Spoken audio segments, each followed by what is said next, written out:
ती आहे वनमंत्री बबनराव पाचपुते यांची। वनमंत्री बबनराव पाचपुते यांनी बुलढाण्यातल्या लोणार सरोवराला भेट दिली। यावेळी त्यांनी वृक्षारोपणही केलं वनमंत्र्यांनी, पण त्यांची वृक्षारोपण करण्याची पद्धत पाहून उपस्थित चकित झालेत, कारण त्यांनी हात न लावता रोप लावलं। राज्याचे वनमंत्री बबनराव पाचपुते यांनी शनिवारी बुलढाण्यातल्या लोणार परिसराला भेट दिली। वनमंत्री आले आणि त्यांच्या हस्ते वृक्षारोपण केलं नाही असं कसं होईल? वन खात्याच्या विश्रामगृह परिसरात वनमंत्र्यांच्या हस्ते वृक्षारोपणाची तयारी अधिकाऱ्यांनी आधीच करून ठेवली होती। वनमंत्री वृक्षारोपण करणार म्हणून कार्यकर्ते आणि वन अधिकाऱ्यांची गर्दी तिथं होतीच, कारण तिथं कॅमेऱ्यांचे फ्लॅश चमकू लागले होते। वनमंत्र्यांसोबत आपली ही छबी यावी यासाठी कार्यकर्त्यांपासून अधिकाऱ्यांची धडपड सुरू होती। याच गर्दीत वनमंत्र्यांनी त्या खड्ड्यात एक रोप टाकलं।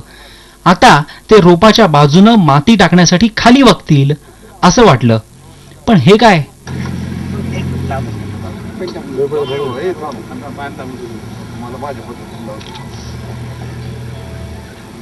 पुन्हा एकदा पहा, खुद्द वनमंत्री कशा पद्धतीने वृक्षारोपण करतात। वन अधिकाऱ्यांनी जेव्हा हातानं माती टाकण्याचा प्रयत्न केला, त्यावर वनमंत्री बबनराव पाचपुते काय म्हणतात ते पहा।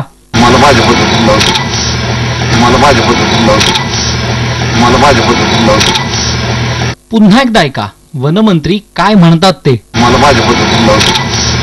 अनोख्या पद्धतीनं वृक्षारोपण केल्यानंतर वनमंत्री दुसऱ्या रोपाकडे वळले, पण इथं वन अधिकाऱ्यांनी वृक्षारोपणात मंत्री महोदयांना मदत केली। वन अधिकारी तरी नेहमीप्रमाणे वृक्षारोपण करतील असं वाटलं होतं, पण मंत्र्यांचं अनुकरण केलं नाही तर ते अधिकारी कसले?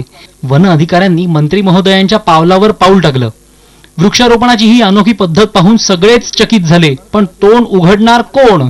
शेवटी हा वृक्षारोपणाचा कार्यक्रम आटोपला आणि मंत्री महोदय लोणार सरोवर पाहण्यासाठी गेले। वृक्षवल्ली आम्हा सोयरे वनचरे असा संदेश देणाऱ्या संतांचा हवाला वनमंत्री पाचपुते नेहमीच देत असतात, पण वनमंत्र्यांच्या वृक्षारोपणाची ही अनोखी पद्धत सर्वांना बुचकळ्यात टाकणारी होती। झी24 ताससाठी संतोष लोखंडेसह प्रताप काळोखे, मुंबई। निश्चितच वनमंत्री बबनराव पाचपुते यांची ही जी पद्धत आहे अनोखी, ही बुचकळ्यात टाकणारी होती आणि म्हणूनच आपण चर्चा करूया वृक्षप्रेमी नरेंद्र लांजेवार यांच्याशी। नरेंद्रजी, झी24 तास मध्ये आपलं स्वागत। आत्ताच आम्ही काही चित्र बघितले की ज्यात वनमंत्री बबनराव पाचपुते यांनी लोणार इथं वृक्षारोपण केलं, मात्र वृक्षारोपण करताना हातानं माती देण्याऐवजी पायानं माती देण्यात आली। काय म्हणाल आपण एकूणच या पद्धतीला? नरेंद्रजी, आवाज येतोय? आपण बघतोय की वनमंत्री बबनराव पाचपुते यांनी बुलढाण्यातल्या लोणार सरोवराला भेट दिली।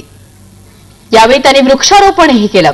या संदर्भात आपण चर्चा करूयात वृक्षप्रेमी नरेंद्र लांजेवार यांच्याशी। काही तांत्रिक कारणामुळे थोडासा संपर्क तुटला, त्यांच्याशी संपर्क करण्याचा प्रयत्न करू। मात्र आपण हे दृश्य पाहताय, वनमंत्री बबनराव पाचपुते लोणार इथं त्यांनी वृक्षारोपण केलंय, हातानं केलं नाही, पायानं केलं आणि म्हटलंय की ही माझी अनोखी पद्धत आहे।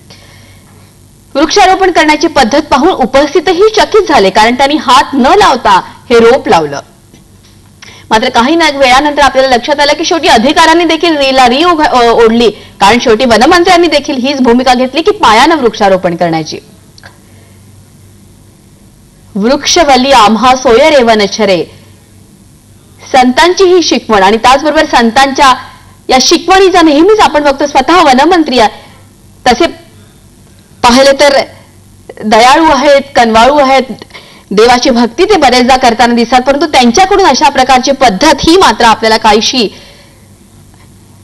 आवडणारी नाहीये। या संदर्भात आपण जाऊयात नरेंद्र लांजेवार यांच्याकडे, वृक्षप्रेमी आहेत। नरेंद्रजी, आपण बघतोय वनमंत्री, स्वतः वनमंत्री बबनराव पाचपुते त्यांनी वृक्षारोपण केलं आणि वृक्षारोपण करताना आपण एक थोडीशी माती आहे त्या वृक्षाला घालतो आणि एक प्रकारे एक ती पूजा असते वृक्षाची। मात्र पायानं वृक्षारोपण केलंय बबनराव पाचपुतेंनी, काय म्हणाल आपण?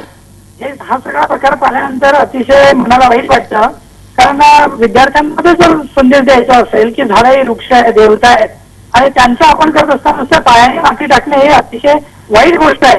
तो वाटायला पाहिजे, तो हात लावायला पाहिजे, एक प्रकारचा नमस्कार करायला पाहिजे आणि नंतर आपण ती माती टाकायला पाहिजे। हे फारच चुकीच्या पद्धतीने वनमंत्री वागताना दिसत आहेत। अगदी खरंय। तसं पाहिलं तर नरेंद्रजी, आपण स्वतः जेव्हा बबनराव पाचपुते यांच्याकडे बघितलं तर आता तसे पाहिले तर ते एकूण त्यांची प्रवृत्ती किंवा त्यांचे विचार जे आहेत